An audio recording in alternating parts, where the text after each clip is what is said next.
want to actually hear it. All right, guys.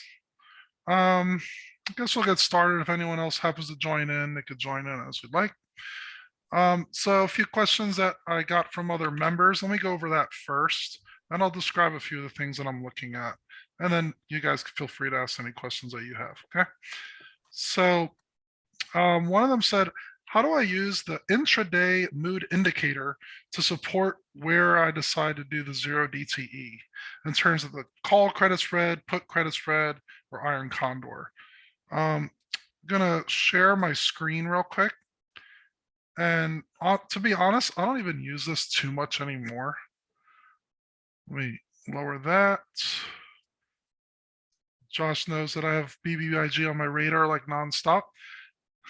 So, all right, let me see the intraday mood indicator. Again, you don't need to use this at all. This is a custom script. We got another person entering. Is it Shyam, I think? Welcome. So I'm mentioning the intraday mood indicator.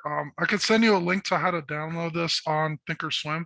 It's not in the original studies, but some programmers actually made this as a custom mood indicator once you actually download the actual link for it. And then add it to a study, click OK. Maybe I have too many things open here. Miss Shyam, is it? Welcome. All right, so then if I go to the 1 minute chart and you type SPY, this is the SPY during the day in white, during the evening is in gray. So you can see the approximate price even after these bars moving up and down a lot. Essentially, if the bars are really high green, it's a very bullish indicator.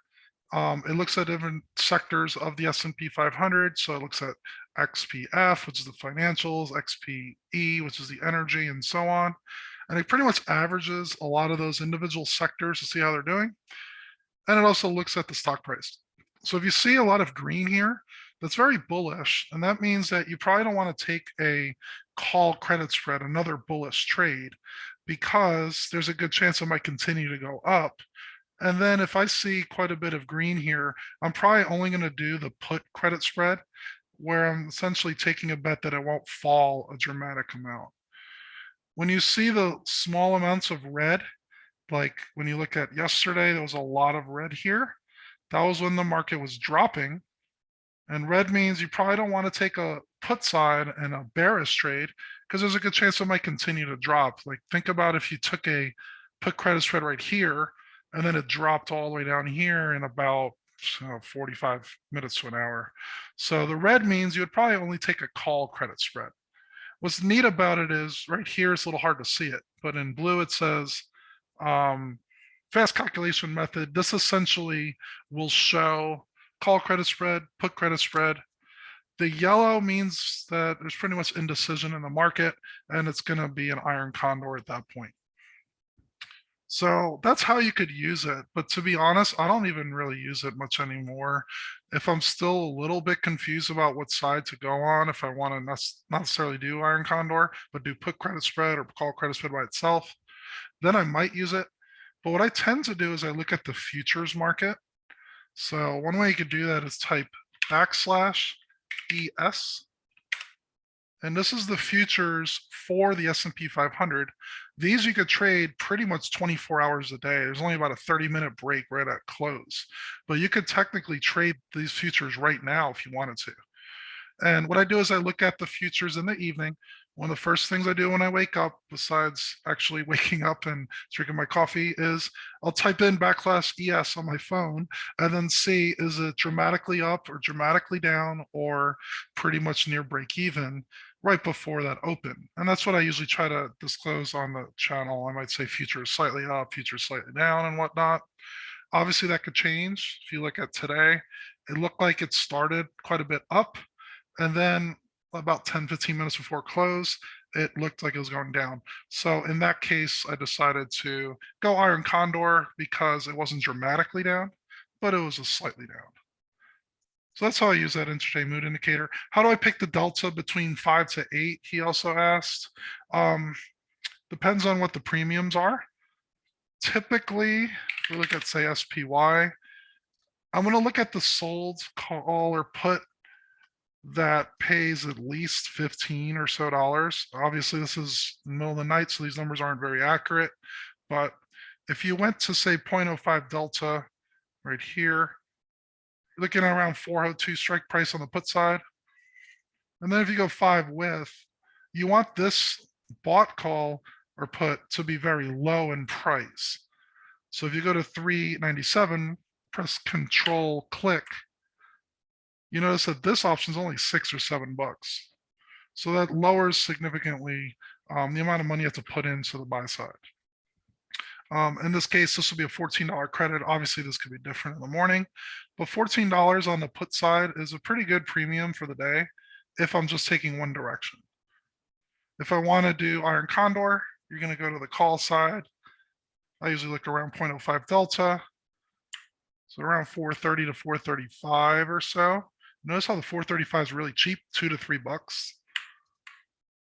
And then you actually add up both of those premiums, you get a $26 credit. This is a 5 with spread, so it's only $500 you're putting up, and you're receiving $26 off it. So that was question one. How do I set profit targets was another question. For profit targets, it depends on the VIX a lot. I'm going to save this because this might be close to a possible trade later.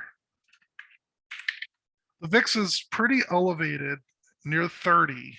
When the VIX is over around 25, it tends to move very dramatically in the middle of the day. So in those cases, I tend to buy to close them and lock in the profits. If the VIX was lower, like in the upper teens, lower teens, that happened a little bit around October, November last year. In those cases, I'll usually try to wait until it expires, mostly because when the VIX is lower, there's less dramatic changes in the stock price. But it really depends on your profit target as well. I tend to get around, and I look for around 1.5%, give or take a little bit, on these either put or call credit spreads and iron condors, and that includes commissions. If I'm able to get that 1.5%, by lunchtime, or as you can see, some days we get it in an hour or two, might as well just lock in that gain because that's a good return for the day. Another question was, and I want to ask the group this. You guys could feel free to chat and ask it, but I'm going to ask everybody. SPX will soon trade every day of the week. Would you guys want me to do just SPX trades every day? Or would you still like the original SPY trades Monday, Wednesday, Friday, and then do SPX on Tuesday and Thursday? I might do both, and I'll give alerts for both if there's a good demand in the group for that. So if you guys let me know in the chat real quick, what do you guys think about possibly both SPX and SPY? Sorry about the echo. I don't have my good microphone right now. Okay, thanks. You guys just real quick, SPX, XPY, or both? Preference for SPY? Okay. One of the big benefits for just SPY is it's only 5 with strikes, so it only uses $500. SPX, most of the time you have to do the 10 with spread for $1,000. So what's XPX? Okay. We're going to see on that. I want to see what most of the group thinks, not just you guys, of course. Try to hear what a lot of members think.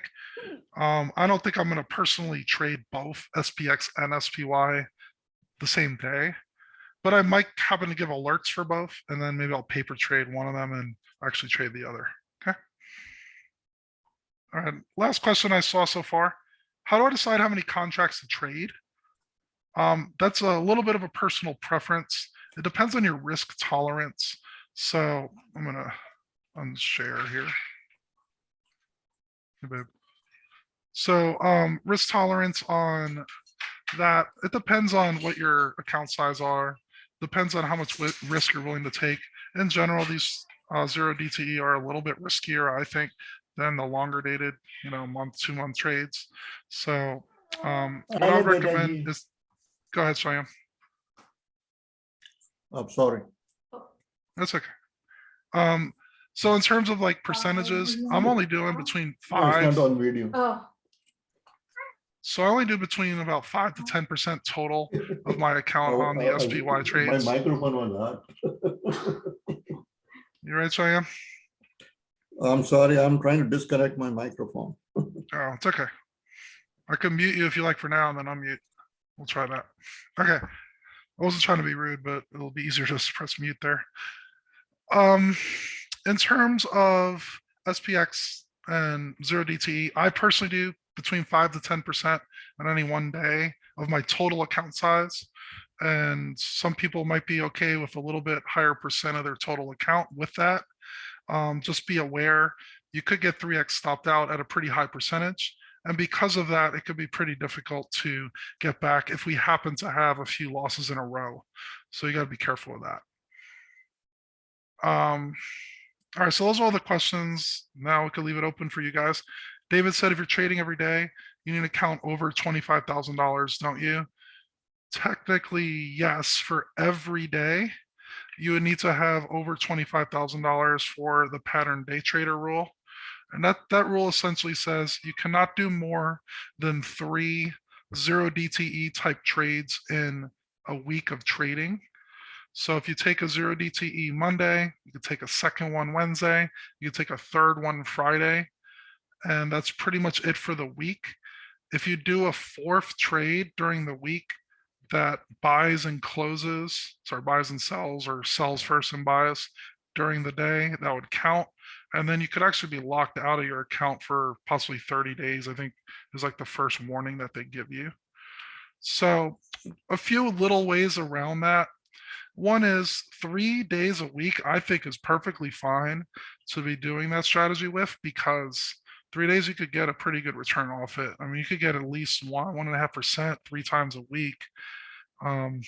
You'll get rich if you could do that consistently and get at least 80% accuracy and profit on those.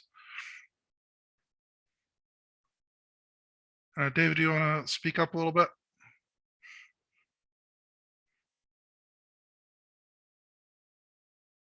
Okay. Shyam said, would you please tell us if you're trading SPY or SPX? Right now, I'm doing the trades that I give in the 0 DTE alerts. So as it is now, I'm still doing SPY on Monday, Wednesday, Friday, and I'm doing the SPX trade on Tuesday. Very soon, I think it's in about a week or two, there's going to be Thursday SPX trades. It seems like they're just trying to ease into a little bit to make sure that it's flowing right in the order flow and whatnot. So eventually on Thursday, I'll be doing SPX also. As you'll look, and I was talking to another member earlier today about this, he's actually used to be working for H&R Block for taxes. Again, I'm not a tax person, so this is all just my opinions and nothing else. There's not much of a difference tax-wise between SPY and SPX, because in SPX you're paying an extra commission for doing those trades, while in SPY you're not. And it was extra 58 cents per leg when I did it today. So because of that, it kind of offsets the tax savings quite a bit. So it's a bit of a wash in general. If you're making a huge current income, if you're making 300,000 a year or something, then you should consider the better short-term capital gains rate is 60% of your gains come from SPX, 40% come from SPY. And SPY, you can't do that. It'd be all short-term capital gain. I might have said that incorrectly, so don't quote me on those. I think it's 60% long-term capital gain, 40% short-term. Pretty sure. But yeah, that's definitely a question to ask your CPAs and accountants on. It's in general, it doesn't seem like it's much of a difference either way, especially if you're not making a ton of money currently.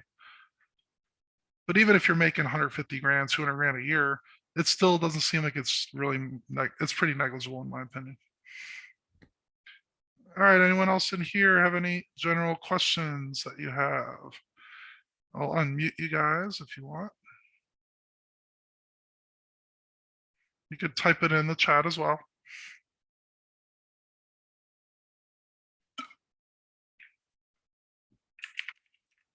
David, I'm not sure if you're talking or not. I can't hear you. Are you trading any other stock? In terms of these option trades, in terms of just buying and selling stock, can you be a little bit more specific on that? I pretty much do almost all the recommendations we give. If there's no funds available, because I might be waiting on some positions to close, then I'll paper trade them. But I'm doing at least one contract on pretty much every position that I recommend. Sometimes it depends on when you buy to close them.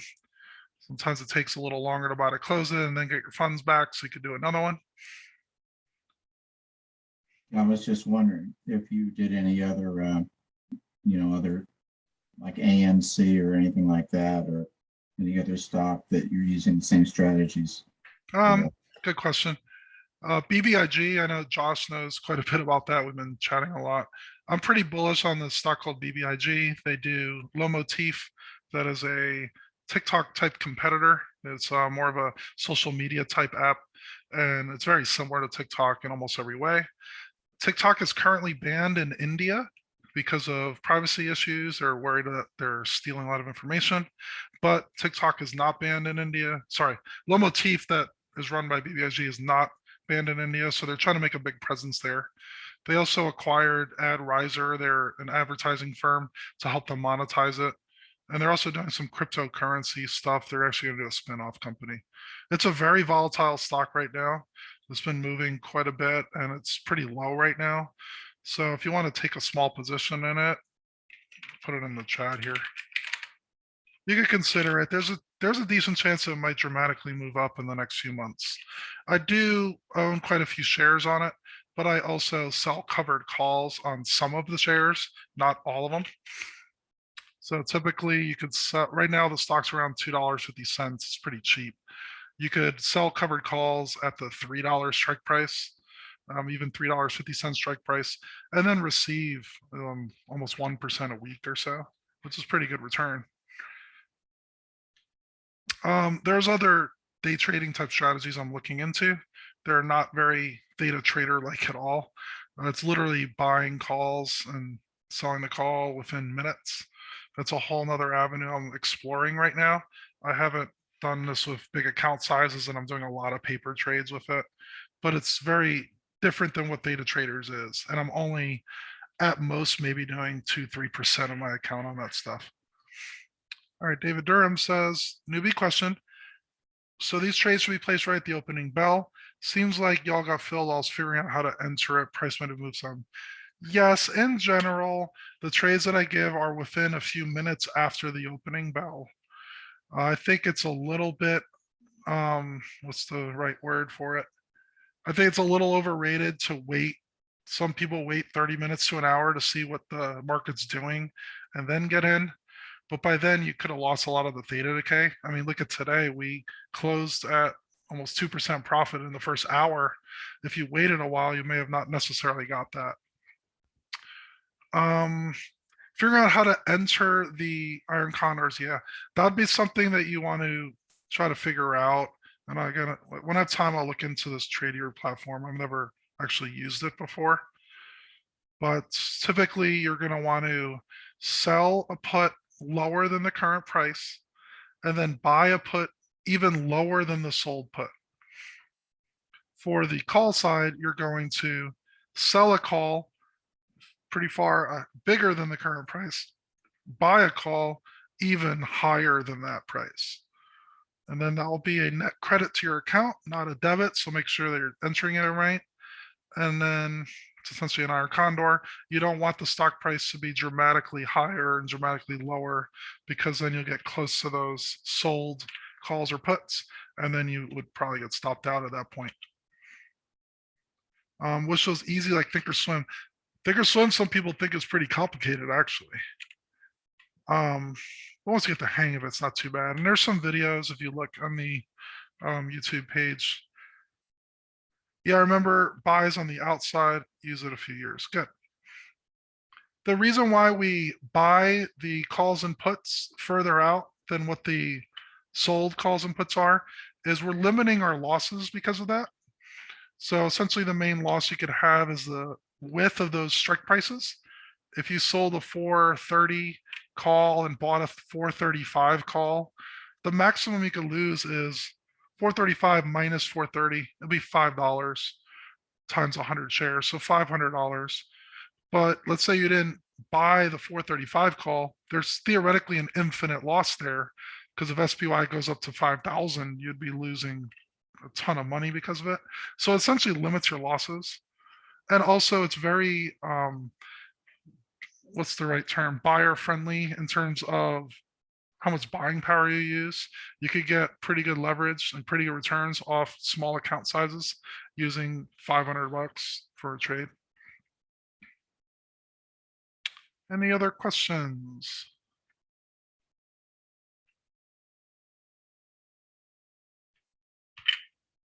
Good, Josh. All right.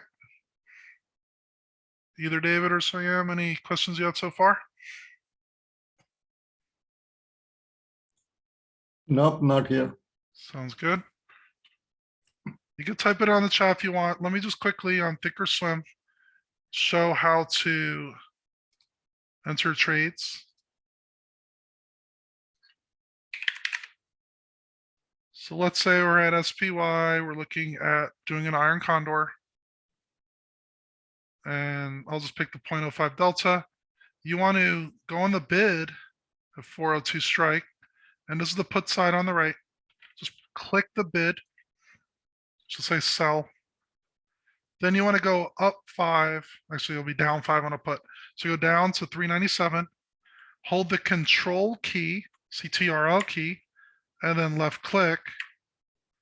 You're going to see both pop up. So we're going to be buying the 397. And then it's just show a credit. And then you could also do the same thing on the call side. Let's say we're selling the around 430. I'm going to control click the bid again. Actually, you would control click the ask, sorry. Let's change that to buy. And then go up 5 to 435. Control click the bid price, the lower one. I messed it up. I said it wrong. It was buy, sell, buy, sell. So you control click the ask price on that. You essentially have to buy the more expensive one. So I'm buying the 435, selling the 430. Sell by should be an iron condor at this point.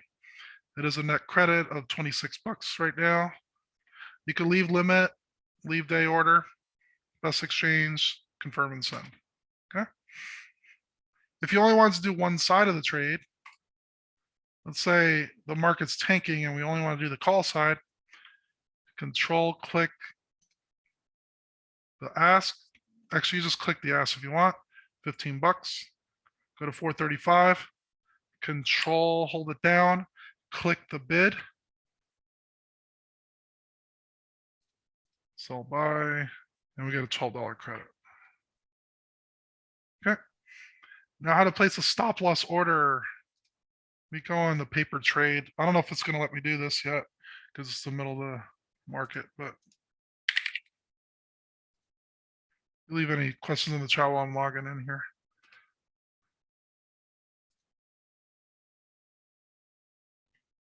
Here it is on Webull, by the way. Thinkorswim's going to take a minute, so. Essentially, you place that order, and once it fills,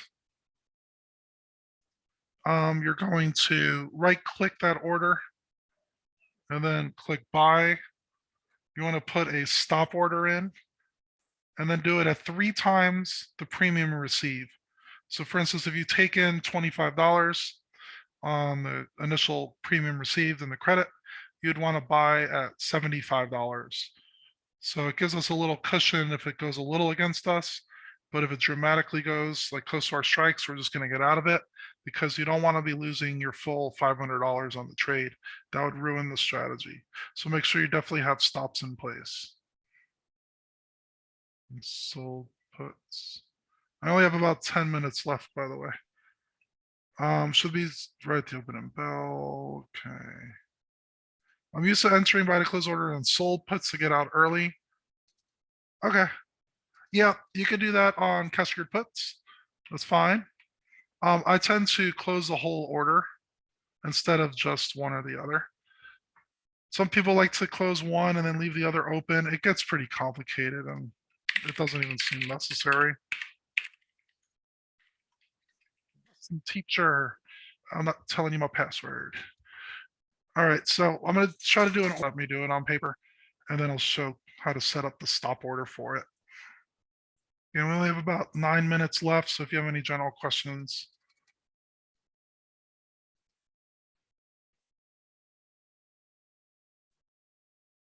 Lance, Lance, you said if the market is, boy, excuse me. If the market's tanking, you said Yeah. you would buy a call? Is that what you said? Yeah, so if the market's tanking really bad direction, it's trending really down, we want to make a credit spread and there's essentially going against that current. So I guess, I'm gonna see if it lets, yeah, I guess go I'm ahead. confused about is a call is when it's going, when it's bullish, right? That's if you're buying a call, but we're selling these. Oh, The main goal in this is to use theta to decay these options. And we want to pick strikes that are really far away that it won't get very close to doing. And then those options become worthless. And by doing that, you get to keep the initial premium collected. All right, I'm going to test this out on paper. I'm selling 10 credit spreads on ES. I should have did a market to see if it fills or not. Even on paper trade, it doesn't always fill. Let's do, I'm going to take in less money just to get it filled. All right, so I just sold these options. Then you go to your monitor tab on Thinkorswim, find your position. Right here, I have these 10 contracts.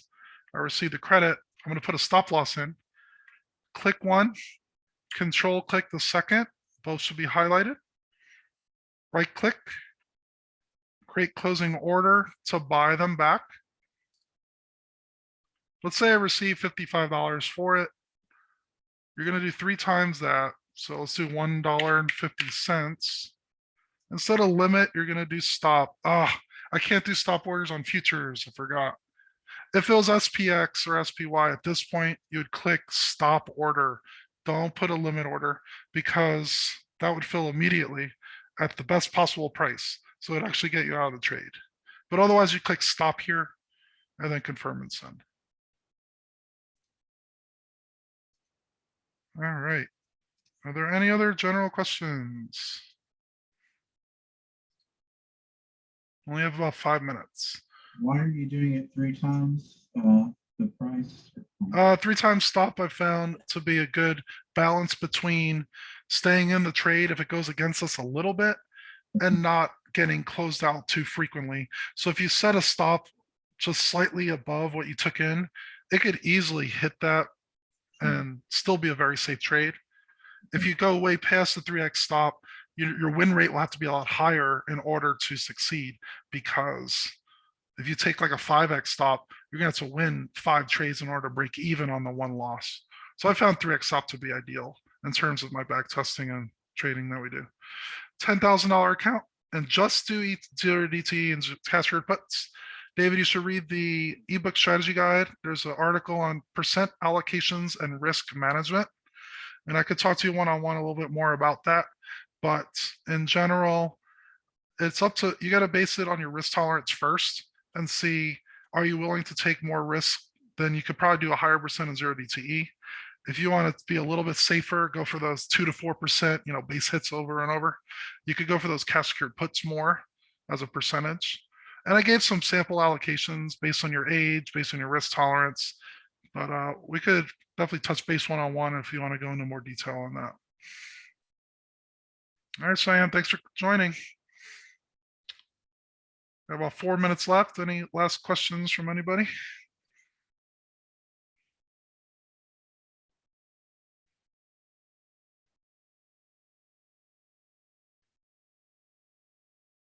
Waiting for the chats. All right, Josh, good.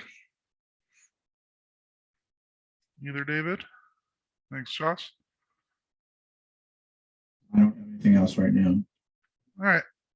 We're gonna close it up for now. I'm gonna leave a recording here, and you'll be able to watch it if you need to. And happy trading, guys.